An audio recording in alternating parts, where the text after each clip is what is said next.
மோடியின் தொடர் தமிழக பயணம் பாரதிய ஜனதா கட்சிக்கு தமிழகத்தில் லாபத்தை கொடுக்கிறதா? இப்போது வரும் தேர்தல் கருத்து கணிப்புகள் கூறுவது என்ன?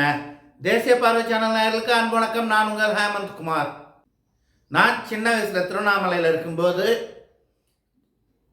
ராஜீவ்காந்தி திருவண்ணாமலைக்கெலாம் வந்திருக்காரு. காரணம், அங்கே அப்போ இருந்த காங்கிரஸ் எம்எல்ஏக்கு ஆதரவாக 1989 தேர்தலில் பிரச்சாரம் செய்கிறதுக்கு. ஆனால் அப்போ ராஜீவ்காந்தி தேர்தலுக்காக தான் வருவார். ஆனால் இந்திரா காந்தி பார்த்தீங்கன்னா 1980லாம் வந்திருக்காங்க. ரமண மகரிஷியில் கூட இந்திரா காந்தி வந்து போனதெல்லாம் பற்றி கல்வெட்டுலாம் இருக்கும். ஆனால் அதுக்கடுத்து காங்கிரஸில் யாரும் பெரிய அளவில் தமிழகத்துக்கு வந்ததில்லை. மோடி தொடர்ச்சியாக தமிழகத்துக்கு வந்தார். கடுமையாக விமர்சனம். அப்புறம் ஸ்டாலின் எதுக்கு வராருன்னாரு. இவரே ஆட்சியில் இருக்கும்போது, பிஜேபி கவர்மெண்ட் இருக்கும்போது வெள்ளைக்கொடை ஏந்தி வருவார். அதுக்கடுத்து இப்போ தேர்தல் பிரச்சாரத்தில் இப்படி சொல்லுவார். தேர்தல் முடிஞ்ச பிறகு திரும்ப மோடி வந்தால் அப்போ எப்படி ஸ்டாலின் சொல்கிறார், இனிமேல் தான் நம்ம தெரிஞ்சிக்க முடியும்.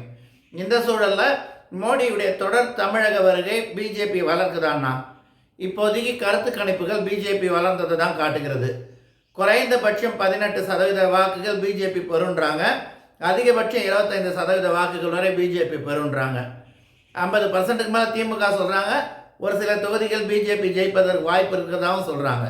ஆனால் அதிமுக பல இடங்களில் 3வது இடம், ப்ளஸ் அது 25% வாக்குகளுக்குள்ளே தான் சுருங்கிறதா சொல்லப்படுது. இதுதான் கிட்டத்தட்ட வரப்போகுது. ஜூலை 4 தெரியும், ஜூன் 4. இப்போ பார்த்தீங்கன்னா பிஜேபி தலைமையில் தான் கூட்டணி அமைஞ்சிருக்கு. ஒரு காலில் பாமக பெரிய சக்தி, இவங்களே இப்போ 10 தொகுதி தான் நிற்கிறாங்க. பிஜேபி சிம்பிளில் 24 பேர் நிற்கிறாங்க. ஆக மொத்தத்தில் பிஜேபி பெரிய வளர்ச்சி தான். குறைந்தபட்சம் 40 லட்சம் வாக்குகளுக்கு மேல் பிஜேபி பெறும் என்பதுதான் எனது கருத்து. இது பிஜேபியை 2.5% வாக்கு சதவீத கட்சின்றதை தாண்டி அடுத்த லெவல் போகுது. இதுக்கு மிக முக்கிய காரணம் பிஜேபி மோடியுடைய தலைமை. மோடி தலைமையில் 10 வருஷமாக எதிர்த்து எவ்வளோ நாள் எதிர்ப்பீங்க? ஏதோ ஒரு விதத்தில் மோடியால் பலனடைஞ்சவங்க இருக்காங்க. இன்னும் பிஜேபிக்கு அவங்க ஃபுல்லாக ஓட்டு போட வரல, அது வேறு. அதுக்கடுத்து பார்த்தீங்கன்னா